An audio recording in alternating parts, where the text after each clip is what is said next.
Hello YouTube, this is The Bucket coming at you today with the Canik TP9sfx. This is a striker fire pistol with steel slide, steel barrel, and the wonderful polymer lower.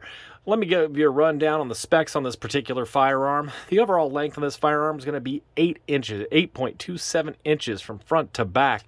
That barrel is going to be a whopping 5.2 inches. When you get to the width, you're going to be at 1.38 inches to overall height 6.2 inches. This comes with 2 Metgar 20 round magazines, plus you have the one in the chamber, giving you a whopping 21 rounds to work with when you have this particular firearm. Canik is a Turkish company, and Canik was one of those companies that they wanted to produce good quality firearms inexpensively and really exploit that U.S. market. And what was very common for a lot of Turkish companies to do is to go to maybe some companies that have been around for a long time and subcontract out the right to produce their designs. And Canik went to Walther and said, you know what, we really like your Walther P99, and we think we can make it, and we think we can make it to the highest quality. And Walther came up with a contract that allowed Canik to produce these particular firearms back in 2011. And the first run of guns that they came up with was the TP9. Now, this is the TP9sfx, but I'm going to want to talk to you about kind of the evolution of how we got to this particular firearm. So the TP9 was a straight copy of the Walther P99, which was a full-size gun. And what it had that was a little bit different than a lot of others was there was a button right here on the slide that would decock the striker.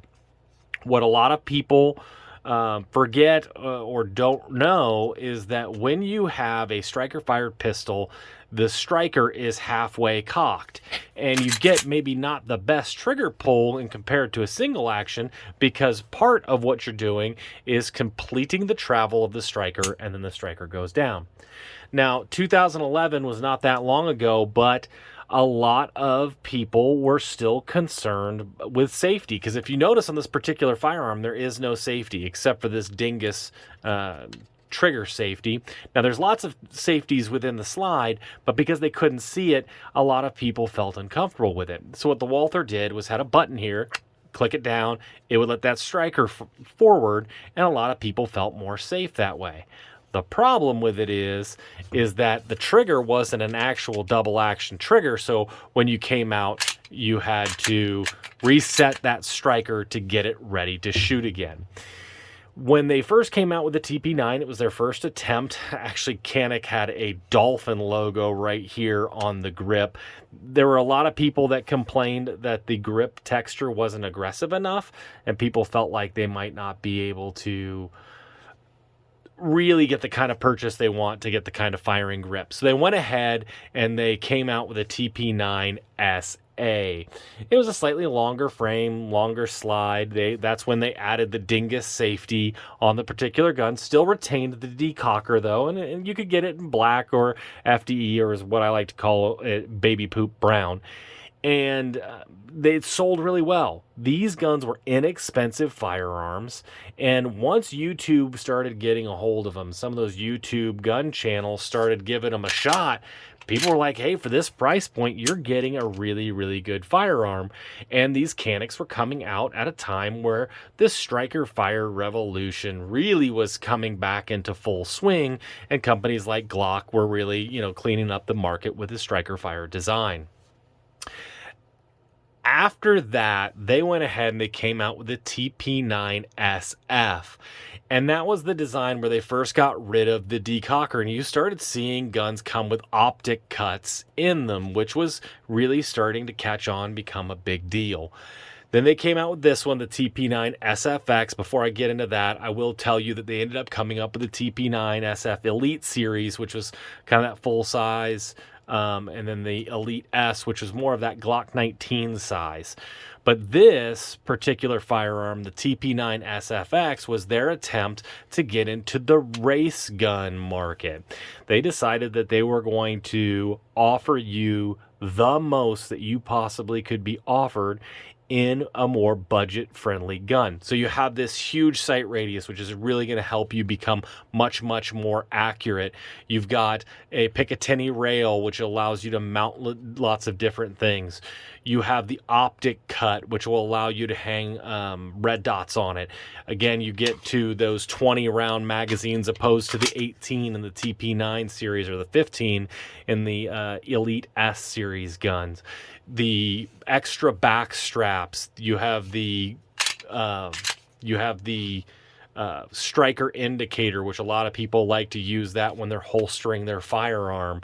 You get these lightning cuts, front forward serrations. You get a oh gosh, my brain's just not working. You get the fiber optic front sight, the blacked out rear sight. This is just kind of right out of the box. This is a really, really good firearm, and the trigger is really, really pretty good. You have some take up, just an ever so slight amount of creep, then a crisp trigger pull. Reset is ridiculously short, allowing you to get to those next shots, and you're getting more pew.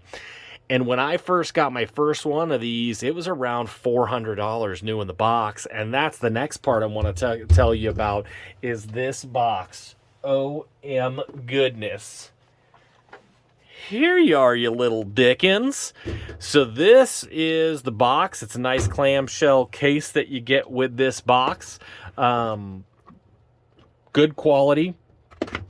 Not cardboard here. You open her up, you get cleaning rod, you get a brush, you get an extra back strap, you get 4 different optic plates. So there are not very many guns on this market that this gun, or sorry, there aren't very many red dots on the market that this gun will not run. Plates are high quality. I know I had some problems with Walther getting that one in. I've still not gotten that in. I will give you guys an update when I do get her in. The manual is really nice. I think that the images are really, really detailed, really high quality, lots and lots of information. The paper, the cardstock that it's on is really good. This is going to last for a long time. Then you go to down in it, you get a holster for your competitions. It locks up really tight. It is an outside the waistband holster, something that you would want for a race gun. So that comes with it. You get the second 20-round Metgar. That is the Italian gold right there. Metgar mags. And then you get this cool little box of goodies. And it gives you every screw you could possibly want. It gives you both the wrenches that you're going to need. It gives you extra fiber optics. You have another one of the pink ones. See if we can see that. You have a green one in there, so you could change that out, adapt that up. One of the kind of cooler things that it has, which I thought was really kind of cool, is you have this other tool, but they come up with this charging handle. So when you mount your red dot, you could actually use this. For some of you that may have a hard time grabbing a hold of the slide serrations, this will help you reset your slide, which is just kind of super, super cool. Just little things like that that give you those little extras that take a good gun and allows maybe that somebody that's wants to get into this for the first time, wants to have a lot of different options of what they can do. This gun offers that at a very, very good price point. When I ended up having to get off the PDP and I got an opportunity to pick one of these up, this is not the most expensive firearm in the world. Yet it gives me enough ability that I'm going to hold on to this particular firearm, I believe, so I can run all the different red dots that you want to see. I can do a lot of different things, and I'm going to get the kind of accuracy that I want that this sight picture affords me. So what my plan is I'm going to go out to the Goat Whisperers Ranch. I'm going to try to convince the UGD to come with me.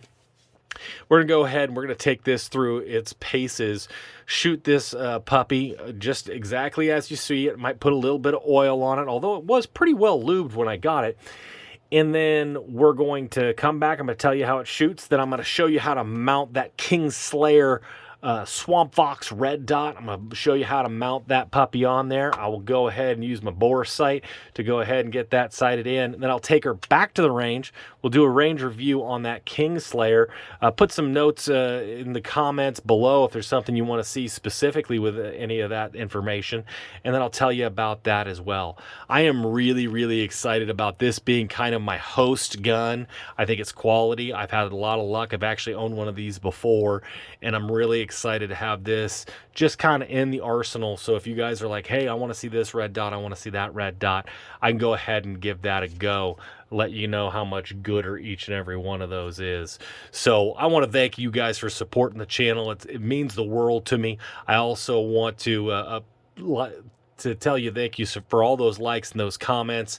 Any shares that you've got are great. And as always, you stay classy, YouTube. Little baby bucket, do you want to live in California? No. Why? Because I'm not a compliment.